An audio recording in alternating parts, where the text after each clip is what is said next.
On today's show, we debate which team made the bigger statement, the Warriors or the Cavaliers. we make picks for first-time All-Stars we'll see in New Orleans from both the East and the West. And our brand new edition of the Meme Team is flippin' awesome. It's Thursday, December 8th. The starter starts now.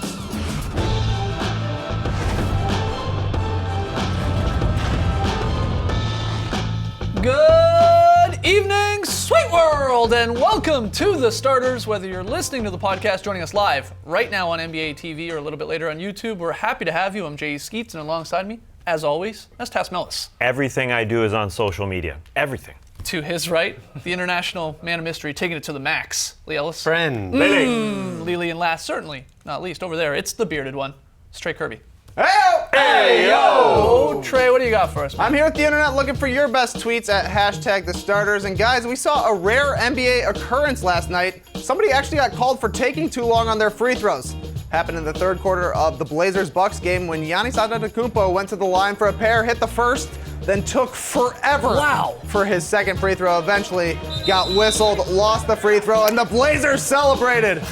Brings us to today's question. What can you do in 10 seconds? Now, it's not a lot of time, but we consulted up in the office, and the guys here think I can eat an entire bag of chips in just 10 seconds. So, JD, go ahead and put 10 seconds on the clock. All right. Gonna pop this open and try and not just destroy myself. Anyways, here we go. 10 seconds. 10 seconds. Here we go. Yeah, I'll okay. count you down. Seconds. Here we go. 10, 9, 8, 7, 6, 5, 4, Wall, man. 3, 2, 1. Not even close. kind of. Pretty good effort, though. Wow, that's a great. But we want to hear from you. Yeah. So let's go on, Those barbecue? What can you do in 10 seconds? Mesquite. Wow. What can you do in 10 seconds? Jay Send us your best Mesquites. tweets. So #TheStarters. We'll hear from you later. All right, what's something you can do in 10 seconds, he said. Hit us up on Twitter, #TheStarters. Fun show tonight. We're going to look at some potential first-time All-Stars, both in the East and the West. And it's Thursday, so we got a brand new edition of the Meme Team. But if he's done finishing chewing chips, we're going to play a little What You Got. If you're new to the show, Trey presents us with two similar topics from the NBA world, and we have to determine the better choice to catch, of course. There's only one right answer, and it's whatever the chip man thinks it is. Trey, what's our first one? Yeah, me, the chip man. Couple of huge games on ESPN last night. Unfortunately, they both turned into big-time blowouts. The Cavs beat the Knicks by 32 and were legitimately goofing off on the sidelines late in the fourth quarter. And in LA, the Warriors smoked the Clippers, winning by 17 on a night when they didn't even shoot that well. What was the bigger statement win, the Cavs or the Warriors? What you got? It was definitely the Warriors. The Cavs have already smoked the Knicks earlier this season. There has been talk about the Clippers sort of being on the Warriors level when they started the season out 14-2. The Warriors went into LA from the minute the ball was tipped. It was a Warriors home game. Now, I don't know if it's a chicken or egg situation because obviously the Clippers didn't play that well, right. So maybe the fans weren't into it, but at the same time, they just had no home court advantage. I know that's the most frustrating thing for the Clippers team. And coming out of this game, obviously, they laid a huge egg, back to the egg analogies here, but they just didn't have their fans behind them. And I think that's the frustrating thing going forward. Hold on, you're putting this on the fans that the Clippers were okay, I just think, just going forward, if they don't have a home court advantage, and you got the Golden State Warriors, the team that they're trying to beat, every single time that has a bigger advantage than them, I just question, is there any chance, any hope for this team to ever beat this Warriors team? Right. And I do sincerely think that they play them fairly well. 2 games last year, they had fourth quarter leads on them. The other 2 games, they didn't have Blake Griffin. Yeah, it's just you can be close though. Working this team. I agree with you. I think the Warriors win is a more bigger statement than the Cavs beating a 500-ish Knicks squad without even Derrick Rose in the lineup. On a back-to-back. On a back-to-back too. It's the Warriors have now beaten the Clippers 7 straight times. The Clippers can't get over the hump. And you're right. We thought through the first month of the season, hey, this team, maybe they're for real. Maybe this is a new Clippers. They got a bench now, and their starters are playing well. Like, they have all the pieces to be viewed as a title contender, right? Like, there are star players, and there is some depth, and they're a great defense this year, and of course, there's still a solid offense. There's some playoff experience. So all of this makes sense, but the Warriors just punked them early in that game, and it was over quickly. It's got to be that one. Yeah, it has to be because the Warriors didn't play that well. They didn't shoot that ball. I'm not sure where the Clippers go from here now. That's the question. They look at the Warriors and think, what happens if the Warriors start playing well? and they've got to go up to Golden State Right. and play as well. Right. So that's what makes it tough. But I mean, yeah, in New York, the only real statement was LeBron saying, we're giving the Knicks a reality check right now. They've been playing good basketball, but the big three just went out and stomped all over the Knicks early on. And the crowd kind of got into it because they were enjoying watching the show that Cleveland were putting on, but that was about it. It was hard watching the Clippers and not thinking, well, you know how Doc Rivers said last year, teams just sort of come to the end of the line at some point. Sometimes the chemistry just doesn't work. Sometimes the window is closed shut. That's what you thought watching this Clippers team. And again, I do think they play them well. They mix and switch out playing on the perimeter defensively very well. They have the best defense in the league. Why weren't they there? Why did they not show up? They don't have a chance. The Clippers don't have a chance of beating the Warriors if Blake is outplayed by Draymond Green and any sort of combo of J.J. Redick and Jamal Crawford are outplayed by Klay Thompson or are completely negated. They have no chance. I mean, you're going to hope for a wash with Chris Paul and Steph Curry, and then you've got Durant to worry about. But if those matchups in particular, they go towards the Warriors, then they're always going to win these games. Even when the Clippers made a little bit of a push there in the second quarter, they were taking miraculous shots from Jamal Crawford just to keep them close. They didn't have any flow to their offense at all. I don't know why they showed up in the first place. Yeah. So we all agree it's the Warriors with the bigger statement. Trey, what's the final answer? Yeah, it's the Warriors. Like you guys were saying, people were coming in thinking maybe the Clippers could hang with them, even challenge them this year. Doesn't look like it, but we got a couple of juicy quotes in the league this week. Here's what Phil Jackson had to say about Carmelo Anthony on Tuesday. Carmelo a lot of times wants to hold the ball. We have a rule. If you hold it past 2 seconds, you benefit the defense. So he has a little bit of a tendency to hold it for 3, 4, 5 seconds, and then everybody comes to a stop. Here's what Maurice Spates said on his new team, the Clippers, last night. First, we need to start really just leaving the refs alone.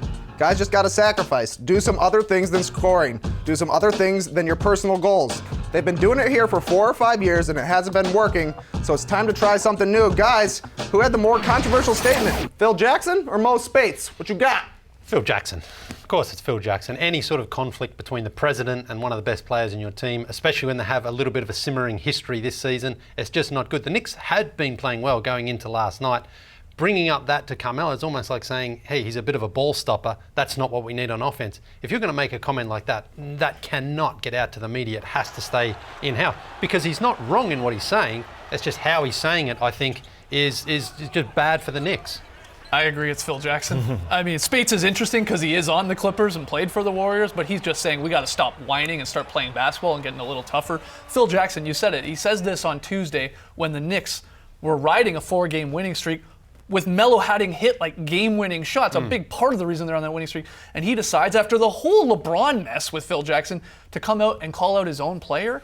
It's crazy. And we saw today Carmelo Anthony taking to Instagram to not so subtly take a shot, I think, back at Phil Jackson and the comments he had. Posted a photo. Okay, cool photo. Nice hoodie. Looks great. But the caption, it reads, ego is the only requirement to destroy any relationship, so be a bigger person, skip the E, and let it go. Sounds like Taz Mella's quote at the end of the show. I don't understand putting up a post if you let it go. You just don't post anything. Well, he was asked about it after the game, and he didn't want to talk about it. Yeah, I saw that. I saw that. Yeah, it's definitely fun. Phil Jackson pouring fuel on the fire. This isn't a Montana ranch where you can just create as big a fire as you want. We just talked about Phil Jackson a couple weeks ago. I don't see the point in going after Melo. And he prefaced it by saying, Carmelo Anthony can work like Kobe and Jordan in the triangle offense, but he holds it a little too long. It doesn't matter what he prefaced it with. There's just no point in They don't saying run anything. the triangle offense. Why is Phil holding on to this? They don't run it all that often. Yeah, well, it's ridiculous. Yeah. Let it go. Triangle, square, parallelogram. It doesn't matter. It shouldn't be a part of the conversation. It should be done in private. Hey, Melo, if you're holding the ball a little too long, let's work this out. Let's figure this out. Right, Trey. What's the answer to this one? Again, we all say Phil Jackson. Well, I thought it was Mo Spates, but Wow. you guys are actually maybe right. I just thought Mo Spates was kind of funny that he's been playing for the Clippers for like a month, and he's like, we complain a lot. Did you guys hear about that? Anyways, moving on. Oh, Snapdragons! The Zings were flying last night. In New York, the Cavs were up so big in the fourth that Kyrie and LeBron were doing the water bottle challenge on the court at MSG and in Milwaukee. When Damian Lillard went to the line, the Bucks serenaded him with chants of SoundCloud rapper. What was the colder diss, the Cavs water bottle challenge or the SoundCloud rapper heckle? What you got? The SoundCloud rapper heckle was funny to a degree, but I checked it out. First of all, He's on YouTube. He's on iTunes. Spotify. Yeah, he's everywhere. Yeah. And Damian Lillard was actually on Twitter. He thought it was funny as well. Yeah. When you're throwing a water bottle and doing the water bottle challenge for like a full minute Yes. at the end of a basketball Yes. game on the court, you're really, really rubbing In the New York, salt in. too. You're This rubbing is- the salt in the wound. Yeah. Big time. It's got to be the water bottle Yeah. challenge.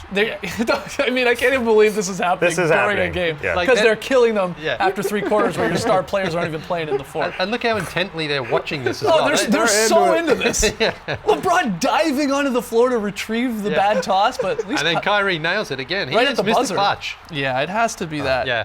And Damian Lillard, the album is good. First off, he's Yeah. easily the best rapper in the NBA. I think no one will argue with that.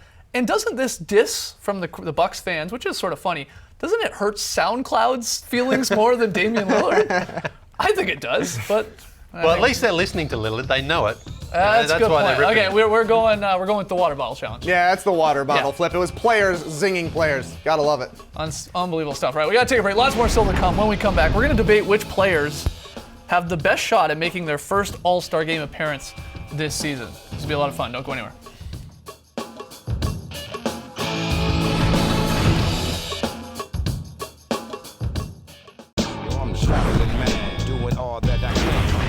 Back with the starters. Our good friends over at NBA.com asked their stable of writers this week some fun questions regarding the All-Star Game. I wanted to throw them at the guys here and everyone listening and watching.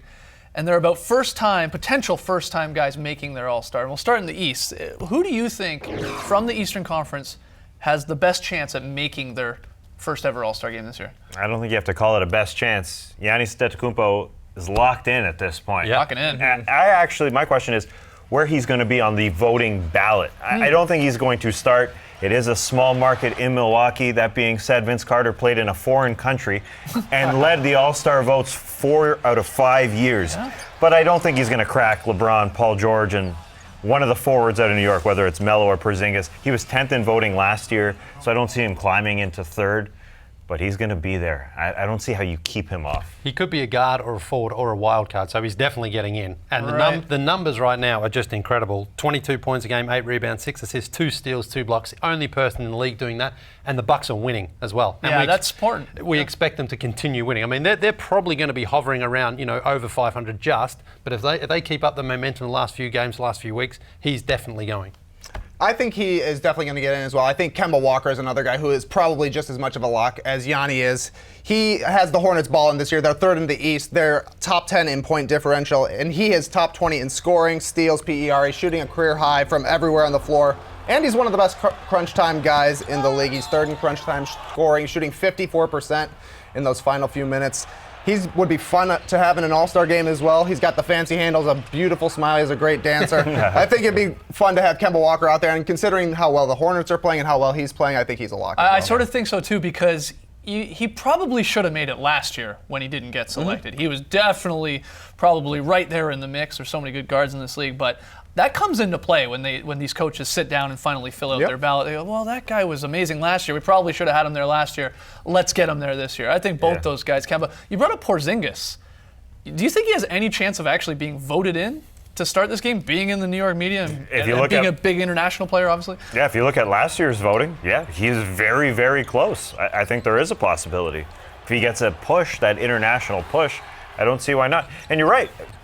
Coaches are sort of like Australians in their dance moves. They're 1 year behind. One. So, yeah, I know. I'm being very generous. So here's a look at the 3 guys we're bringing up here in the Greek Freak, Kemba Walker and Porzingis. Their numbers, points, rebounds, assists, and player efficiency. Yeah, the Greek Freak, like 8th in the league in player efficiency rating, 15th in true shooting percentage as well. The guy, I'm with you guys. Those first 2, Porzingis. Well, Porzingis is interesting. helped, though, by the fact that guys who made it last year who are unlikely to make it this year, Millsap, Al Horford, Bosch definitely won't, Pau Gasol definitely won't. So there are definitely more spots there's some more available spots for the big guys. All right, well, let's go from the East to the West. Same question. Who in the Western Conference has the best chance of being a first-time All-Star come February? I'll get us started. It's sort of like you just said. If you had a great year last year and the year before that, maybe you get your first-time All-Star appearance. I think it's DeAndre Jordan. If they have the best defense going forward, I don't think it really matters whether or not Blake and Chris Paul make it from his team. He's just established the name as one of the best defensive centers. He does his job extremely well, and Doc has sort of built his reputation up enough for the other coaches to say, all right, let's get him in. And because there's a lot of other questionable guys, I just think there might be a little bit more sway with his reputation. I think, though, it's going to be so tough in the West because there's going to be so many players who were there last year who are going to be back again this year. There's only going to be 1 or 2 spots open. It's tight. And I think it's going to go to Karl Anthony Towns because he's been fantastic. Really? He's not winning, Yeah, though. I know, but he's been really good for the Wolves, and I think the coaches at least will respect that. I understand the winning is the only thing that's holding him back, but he's putting up 22 and 10. Those are ridiculous numbers. Shooting nearly That's so 50%. crazy. And they've still got time, the Wolves. I mean, obviously they haven't been playing well and they're not winning a lot of games, so there's still enough time for him to at least win a few more games and try to get the Wolves on the right Here's track. the problem, though. If you're going to talk yourself into picking Towns, if the Wolves continue to struggle a little bit in the win column, then don't you have to do the same for like Hassan Whiteside in the Eastern Conference? Yes. Because Whiteside has better rebounding numbers, better shooting numbers, obviously better block numbers, doesn't score as much as Towns, but has unbelievable numbers across the board. But Well, I think he's on a team more that's suffering. direct comparison is DeMarcus Cousins, right beside him in the West. True. Do you pick Cousins? Yeah. He's been there, done that. I would pick Cousins first. You over Towns Yeah, or DeAndre I think or he's going to get there first. I think you also have to put one of the Jazz players maybe into this game too. If the Jazz continue to win, and then who is it? Is it Gobert taking one of the big spots, or more likely, in my opinion, maybe a Gordon Hayward, who's missed some games this year? But only at the start. Only at Since the he came start, back. yeah. But it's He's missing tonight, too. Putting up Yeah. great numbers, 23 points per game. Like these are career highs for Hayward in scoring and rebounding and player efficiency rating. So you see a couple of candidates there. Let's hear from you guys on Twitter. Hashtag the starters, both the East and the West. Who's the best chance at being a potential first-time All-Star? Best hair goes to DeAndre. I think that ups Gordon Hayward's hair. All right, Oh, quick, wow. quick. Controversial. Yep. Quick break when we come back. A fun edition of the Meme Team. Those guys are having fun.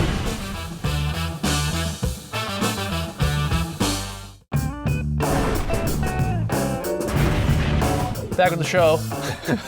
There's Trey taking down a bag of mesquite chips. We asked you, what can you get done in 10 seconds? You hit us up on Twitter, hashtag the starters. Trey got a few of the best answers. Yeah, MJ says that they could explain the plot of Space Jam. That'll take 3 seconds, maybe. Happy Life Day says, disappoint my parents. Just in 10 seconds. Wow, lucky for you. Dominic says, shoot 10 better trick shots than Lee Ellis's one. For sure. And finally, Holmeslice says, in 10 seconds, I can say Giannis Antetokounmpo. Antetokounmpo. That was 5 seconds. You can still do it. Good stuff. Giannis Antetokounmpo. All right, keep those tweets coming. All right, it's Thursday, and on every Thursday, we scour the internet to bring you the Meme Team, our favorite weird and wacky moments from the past 7 days. Speaking of Giannis, it was his 22nd birthday this week. Happy birthday, Giannis. 22 years, 20 letters in that name. Happy birthday to him. Everyone wishing him a happy birthday. NBA going with the Greek god theme on Instagram. A birthday card signed by thousands of Bucks fans. Very, very cool. NBA on TNT, well, they take the cake with 6 of them. His name's long, you get it? That's awesome. Classic. Wednesday night, the Kings crushed the Mavs, and I mean crushed them. Whoa. Midway through the fourth, they took an 870-point lead. The Mavs did make a late run in this one, though. They only lost by 31 in the end, so good job, good effort. Cousins was still angry. Hey, if you're queasy, look away. Sorry. I'm sorry. I may have not gave that warning it was a little late. Kevin Hayden. Yeah, Wednesday night on ESPN. That's a real blowout. There's Kevin Love's tweet. He had some fun with it afterwards. It's not funny. funny. Sir Kicks-a-Lot, Draymond Green. We saw last Thursday. Pop Harden in the face. Well, NBA on TNT had some fun with it. Finish him. Fatality. And then CJ Miles' wife Lauren tweeting, just praying Draymond doesn't kick my husband in the hibberts. We want to have kids one day. And a number one, nothing beats this. The water bottle challenge during a basketball game. These guys are trying to land a Dasani water. LeBron threw On like the 10 floor. feet. Yeah. I know. And they're throwing it at each other. This is real time here, folks. They're just going at it. Basketball's happening right now Yes, while they're doing at this. the other end of the court. And I believe Kyrie Irving, if you listen carefully, he hits it right at the fourth quarter buzzer. That's clutch. That's clutch, That man. man's got the clutch gene. Yeah. Well, Kyrie did it. Trey, you've already eaten a bag of chips. Can you do the water bottle challenge? Come on, one more. Come on, one more. Almost. Nail it. Bang! Guys, One more, I'm so do it. sorry. Stick it, man. We've got time. I'm ready to explode. Chris Vernon, I'm sorry. We're not going to commercial. Don't worry. Oh. Oh, man. Oh, Good stuff. Wow. it's when you don't care. That's when it happens. That's right, you gotta do it casually. Yeah, do it casually. All right, Nice. one more break when we come back. Lily's very solid play. You were pumped up about that water bottle. I was Kyrie.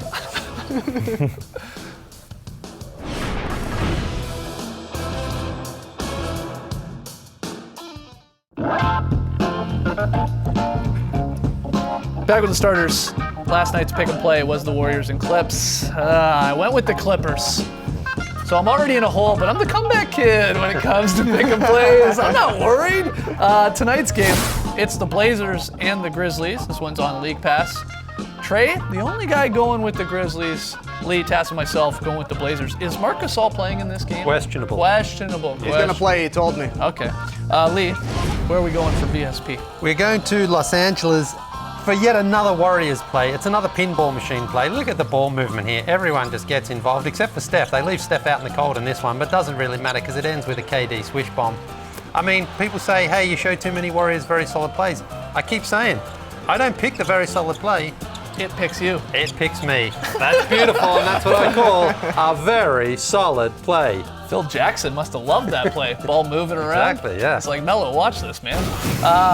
Tomorrow, it's Friday, so we got the Drop podcast. We're going to get into sort of the quarter season part of the quarter mark of the season in terms of awards, MVP and Coach of the Year. We'll get onto that. So check that out. It's up on iTunes and Google Play. We have a fan sign. We do. It's Edward out in Houston. Oh, sweet. And he says the very solid play is nothing to expletive with. And you're right, Edward. Very true. Says, It's a Wu-Tang quote. I get it. Good a stuff. great sign. cool. Keep them coming in. We're having some really good signs this year. Yep. Hashtag the starters. Get those signs in. Tonight on TNT, we're getting started early here. It's the Wolves and the Raptors, or should I say Wolves and the Huskies. We got a dog matchup at 7 p.m. Eastern, followed by the Spurs and the Bulls. Should be a good one. Coverage begins very, very soon, right here on NBA TV. Can't wait to see that Huskies logo at center I love court. it. I love it. It's a beauty. Thanks for joining us, folks. And remember, if you want to execute the water bottle challenge, you gotta keep it casual. Praise the night, people.